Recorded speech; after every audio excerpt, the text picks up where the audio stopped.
پہلے آگ، پھر پانی اور اب آسمان سے برسنے والے پتھر، اسرائیل ڈوب رہا ہے۔ یہ سب کچھ کسی فلمی سین کا حصہ نہیں ہے، بلکہ اسرائیل میں حقیقت کا روپ دھار چکا ہے۔ پچھلے ہفتے اسرائیل میں ایک خوفناک آگ بھڑک اٹھی، جس نے دیکھتے ہی دیکھتے پورے کے پورے جنگلات، مکانات، عبادت گاہوں اور بستیاں جلا کر راکھ کر دیں۔ درخت جل کر زمین بوس ہو گئے، فضائیں دھوئیں سے بھر گئیں اور لوگ جان بچا کر بھاگنے پر مجبور ہو گئے۔ جدید فائر بریگیڈ سسٹم، ہوائی جہاز اور لاکھوں ڈالر کی ٹیکنالوجی بھی اس آگ کے سامنے ناکام ہو گئی۔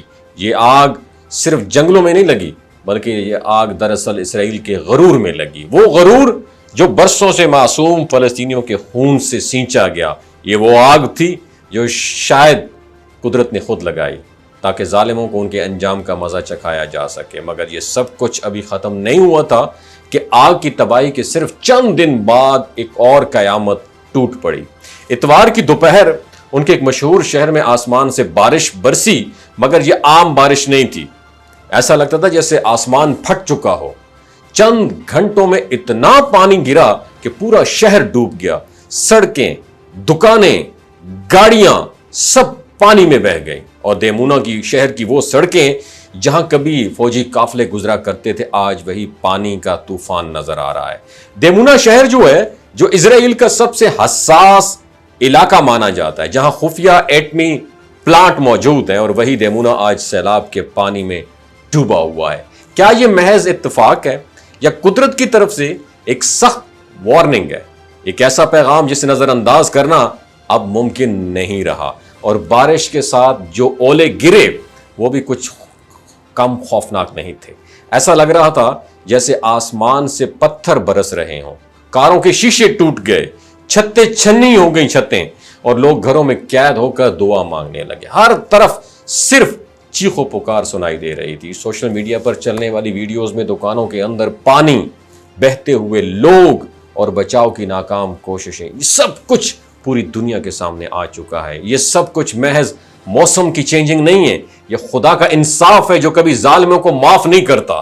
یہ ان مظلوم فلسطینیوں کی بد دعائیں ہیں جو سالوں سے اسرائیل کے ظلم کا شکار ہیں۔ وہ بچے جنہیں گولیوں سے بھونا گیا، وہ مائیں جنہوں نے اپنے جوان بیٹوں کے جنازے اٹھائے، اور وہ بزرگ جنہیں مساجد سے گھسیٹ کر مارا گیا، ان سب کی آہیں، ان سب کی صدائیں آج آسمان نے سن لی ہیں۔ قرآن ہمیں بتاتا ہے کہ اللہ تعالیٰ ظالم قوم کو مہلت دیتا ہے، مگر جب پکڑتا ہے تو کسی کو مہلت نہیں دیتا۔ اسرائیل پر آج وہ وقت آ چکا ہے۔ ان قدرتی آفات کو محض حادثات سمجھنا یہ بہت بڑی نادانی ہوگی، کیونکہ جب کسی قوم پر ایک کے بعد دوسرا قہر نازل ہونے لگے تو یہ واضح اشارہ ہوتا ہے کہ رب کی عدالت حرکت میں آ چکی ہے۔ کئی عالمی ماہرین اور مذہبی پیشوا اس صورتحال کو غیر معمولی قرار دے رہے ہیں۔ بلغاریان ایک پیشگو تھی، پریڈکشن کرنے والی عورت تھی، بابا وانگا۔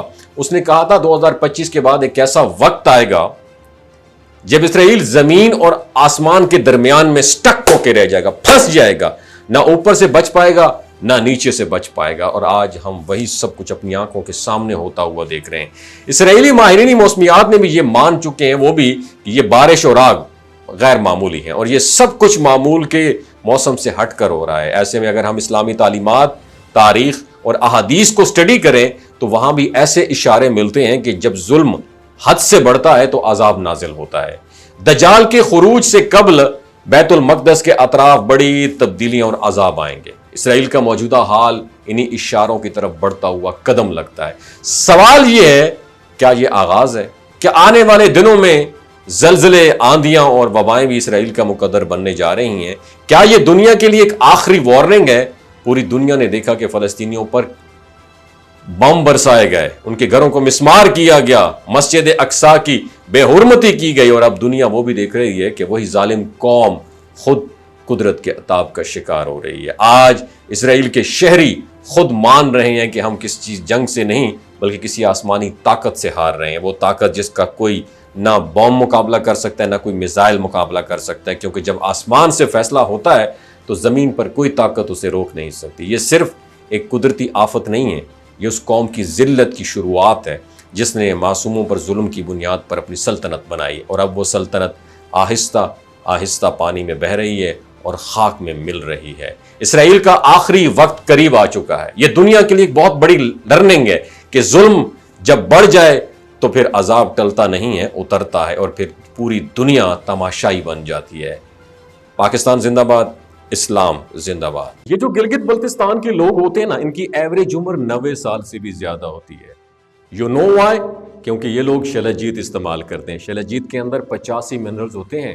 اگر آپ چیزوں کو جلدی بھول جاتے ہیں، مردانہ کمزوری محسوس کرتے ہیں، اولاد جیسی نعمت سے محروم ہیں، اور آپ سپرم کاؤنٹ آپ کے کم ہیں، ٹیسٹوسٹیرون ہارمون امبیلنس ہے، آپ سدا بہار جوان نظر آنا چاہتے ہیں، خون کی کمی کو دور کرنا چاہتے ہیں، ہڈیوں جوڑوں کے دردوں سے نجات حاصل کرنا چاہتے ہیں، موٹاپا کم کرنا چاہتے ہیں، تو ڈاکٹر اسد محمود کی پیور اینڈ نیچرل شلجیت ضرور استعمال کریں۔